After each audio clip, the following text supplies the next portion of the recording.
तो अभी मेरे साथ है सत्यम भाई, जो कि एक रियल्टर है।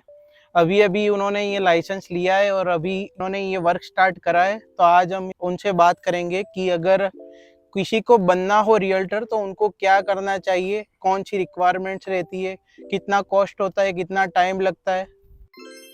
तो पहले आपने क्या करा, क्या करना पड़ता है? अगर किसी को रिक्वायरमेंट्स उसकी क्या है कि वर्क परमिट चाहिए या फिर स्टडी परमिट पे भी कर सकते हैं या पीआर चाहिए उसके लिए? ਐਕਚੁਅਲੀ ਵਰਕ ਪਰਮਿਟ ਤੇ ਵੀ ਕਰ ਸਕਦੇ ਆ, ਬਟ ਮੋਸਟ ਆਫ ਪੀਪਲ ਪਹਿਲਾਂ ਆਪਣਾ ਪੀਆਰ ਦਾ ਤੁਹਾਨੂੰ ਪਤਾ ਕਿ ਉਹ ਇੰਪੋਰਟੈਂਟ ਆ ਨਾ। ਪਹਿਲਾਂ ਪੀਆਰ ਲੈ ਕੇ ਫਿਰ ਉਹ ਤੋਂ ਬਾਅਦ ਕਰਦੇ ਫਸਟ ਆਫ ਆਲ ਇਹਦੇ 'ਚ ਕੀ ਹੁੰਦਾ ਕਿ ਤੁਸੀਂ ਪਹਿਲਾਂ ਆਪਣੀ ਐਲੀਜੀਬਿਲਿਟੀ ਕ੍ਰਾਈਟੇਰੀਆ ਮੀਟ ਅਪ ਕਰਨਾ ਪੈਂਦਾ। ਪਹਿਲਾਂ ਤੁਹਾਨੂੰ ਉਹ ਪੁੱਛਦੇ ਆ ਵੀ ਤੁਸੀਂ ਸਟੱਡੀ ਕਿੱਥੋਂ ਕੀਤੀ ਹੈ ਹੈ ਨਾ, ਅਤੇ ਫਿਰ ਇੰਗਲਿਸ਼ ਪ੍ਰੋਫੀਸ਼ੀਐਂਸੀ ਜੇ ਆਇਲਟਸ ਨੇ ਕਈ ਵਾਰ ਦੇਣੀ ਪੈਂਦੀ ਹੈ ਜੇ ਤੁਸੀਂ ਸਟੱਡੀ ਮਤਲਬ ਕੈਨੇਡੀਅਨ ਕਾਲਜ ਤੋਂ ਨਹੀਂ ਕੀਤੀ।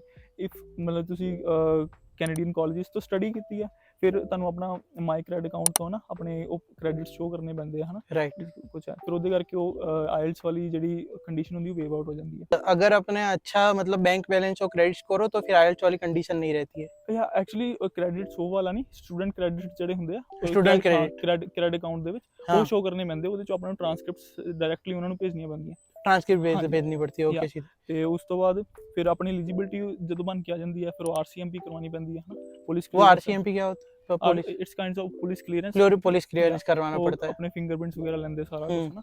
ਤੇ ਉਸ ਤੋਂ ਬਾਅਦ ਫਿਰ ਐਲੀਜੀਬਿਲਿਟੀ ਕ੍ਰਾਈਟੇਰੀਆ ਮੀਟ ਅਪ ਹੋ ਜਾਂਦਾ। ਫਿਰ ਉਹ ਆਪਾਂ ਨੂੰ ਵੈਬਸਾਈਟ ਤੇ ਆ ਜਾਂਦਾ ਵੀ ਲਾਈਕ ਤੁਸੀਂ ਹੁਣ ਕੋਰਸਿਸ ਦੀ ਬਾਈ ਕਰਕੇ ਸਟੱਡੀ ਸ਼ੁਰੂ ਕਰ ਸਕਦੇ ਹੋ।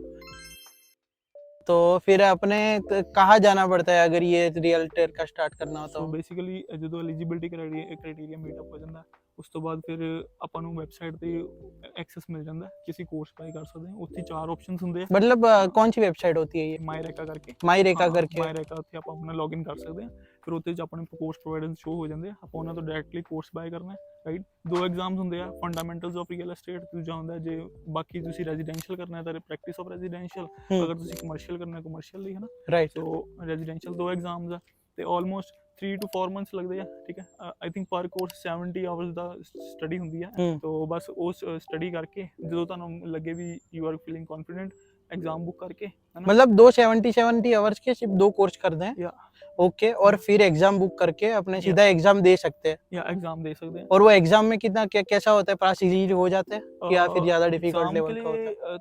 टू बी ऑनेस्ट पढ़ना बनता है। अच्छा राइट, पढ़ना पड़ता है, हाँ ओके, अच्छा सही पढ़ना से पड़ेगा। पढ़ना वो पड़ता है। कैन 70 आवर्स है कि है ना है सारा कोर्स ही प्रोवाइड करे, कोई ऑनलाइन क्लासेस नहीं है। राइट। ठीक है, 70 ਆਵਰ ਜੋ ਕਹਿੰਦੇ ਆ ਬਟ ਆਈ ਨੋ ਮੈਨੂੰ 2 ਮਹੀਨੇ ਲੱਗ ਗਏ ਸੀ 2 ਕਿਉਂਕਿ महीने ਹਾਂ लग गए थे, ਜਾਂ ओके ਇੱਕ ओके। ਪਰ ਕੋਰਸ ਨੂੰ 2 ਮਹੀਨੇ ਲੱਗ ਗਏ ਸੀ ਕਿਉਂਕਿ ਰਿਵੀਜ਼ਨ ਵੀ ਚਾਹੀਦੀ ਹੈ। राइट। ਉਸ ਤੋਂ ਬਾਅਦ ਜਦੋਂ ਤੁਹਾਨੂੰ ਲੱਗੇ ਵੀ ਐਗਜ਼ਾਮ ਬੁੱਕ ਕਰੋ ਹਨਾ ਤੇ ਆਪਣੇ ਜਾ ਕੇ ਪੇਪਰ ਦਿਓ। और वो थियोरेटिकल ज्यादा होता है एग्जाम या कि फिर इजी होती है, नहीं, एमसीक्यू जैसा होता है सिर्फ? all MCQs, all yeah, MCQs? all MCQs and okay. 70% is the minimum passing marks. 70% minimum Yeah. Passing mark है, ओके। और मतलब ये सिर्फ 2 एग्जाम देने होते हैं और फिर कोई क्या करना, और कोई एग्जाम देना पड़ता है? नहीं कोई एग्जाम नहीं है। ओके, फिर So, क्या करना पड़ता है? देन उसके बाद फिर उनकी मेल आती है कि आपने एग्जाम क्लियर कर लिया, अब आप ब्रोकरेज के पास जाओ है ना।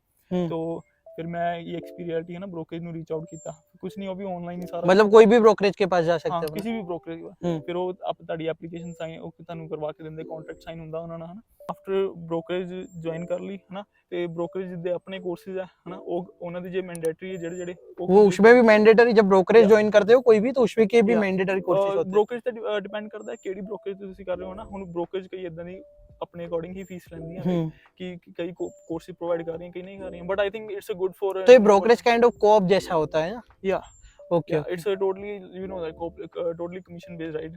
राइट। ਕਈਆਂ ਨੂੰ ਡਾਊਟ ਹੁੰਦਾ ਲਾਈਕ ਕੁਝ ਸੈਲਰੀ ਆਉਂਦੀ ਹੈ, ਰਾਈਟ? ਨੋ ਇਦਾਂ ਦਾ ਕੁਝ ਨਹੀਂ ਹੈ। कुछ कोई सैलरी वैलरी नहीं देता at brokerage? the end of the day every month you have to pay the brokerage fees. Okay, brokerage fees अपने को पे करनी yeah. पड़ती है। इसका बताओ कि अपने चलो कोर्स ले रहे, कोर्स की कितनी फी लगती है, फिर अपने एग्जाम की कितनी फीस और लाइसेंस की कितनी मैं फीस? स्टार्टिंग ਤੋਂ ਹੀ ਦੱਸਦਾ। हाँ हाँ। ਪਹਿਲਾਂ ਕੋਰਸਿਸ ਦੀ fee something which is around $1200 to $1800 for both the courses. Right. then ਉਸ ਤੋਂ ਬਾਅਦ ਫਿਰ ਤੁਸੀਂ ਅਗਰ ਐਗਜ਼ਾਮ ਤੁਸੀਂ ਬੁੱਕ ਕਰਵਾਉਣਾ so per exam $235, right, plus taxes, right? then each exam ਫਿਰ ਉਸ ਤੋਂ ਬਾਅਦ ਜਦੋਂ ਤੁਹਾਡਾ ਕਲੀਅਰ ਹੋ ਗਿਆ ਤੇ ਤੁਸੀਂ ਬ੍ਰੋਕਰੇਜ ਨੂੰ ਰੀਚ ਆਊਟ ਕਰਨਾ ਤੇ ਬ੍ਰੋਕਰੇਜ ਤੁਹਾਨੂੰ ਆਪਣੇ ਬਿਹਾਫ ਤੇ ਲਾਇਸੈਂਸ ਅਪਰੂਵ ਕਰਦੀ ਹੈ ਕਿ ਹਾਂ ਸਾਡੇ ਅੰਡਰ ਕੰਟਰੈਕਟ ਹੈਗਾ ਐਜ਼ ਅ। ਤੇ ਫਿਰ ਉਸ ਤੋਂ ਬਾਅਦ ਰੈਕਾ ਤੋਂ ਮੇਲ ਆਉਂਦੀ ਹੈ ਪੇਮੈਂਟ ਕਰੋ, right? That's around $750, right. Then ਉਸ ਤੋਂ ਬਾਅਦ ਫਿਰ ਹੁੰਦੀ CRE ਦੀ ਕੈਨੇਡੀਅਨ ਰੀਅਲ ਐਸਟੇਟ ਐਸੋਸੀਏਸ਼ਨ ਦੀ ਉਹਦੀ ਫੀਸ ਹੁੰਦੀ ਹੈ।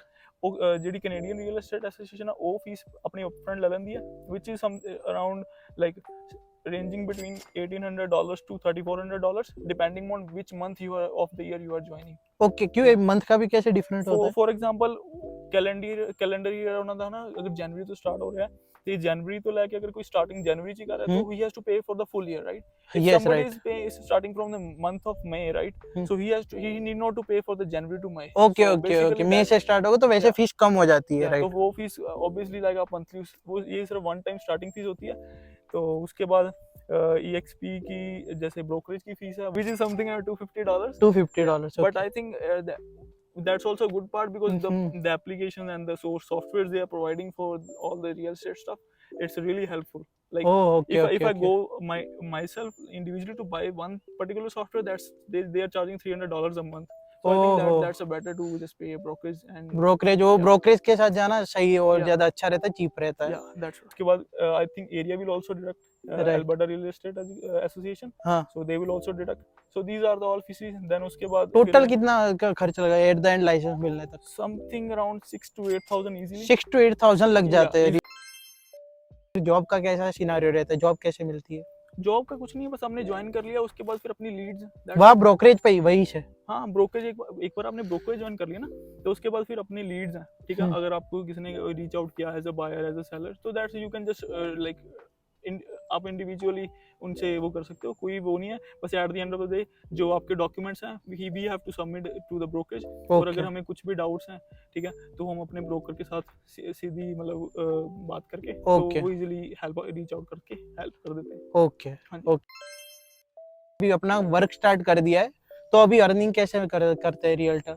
अर्निंग का सीन होता है कि बेसिकली कमीशन स्ट्रक्चर होता है, कुछ परसेंट होता है, जैसे लाइक हाउस की जो वैल्यू है उसकी फॉर एग्जांपल 2% डिडक्ट हुआ, ठीक है, तो 1% बायर रिप्रेजेंटेटिव को जाएगा, तो 1% सेलर रिप्रेजेंटेटिव को जाएगा, ओके ठीक है। तो जो उसको जाएगा उसमें से भी ब्रोकरेज का जैसे कट होता है, कई ब्रोकरेजेस का 25% है, कई 20% कट करते हैं, ओके, तो फिर वो 20% फॉर एग्जांपल EXP का 20% है, हाँ, दे आर चार्जिंग 20%, हाँ, then there is a transaction fee $285, they gonna deduct that.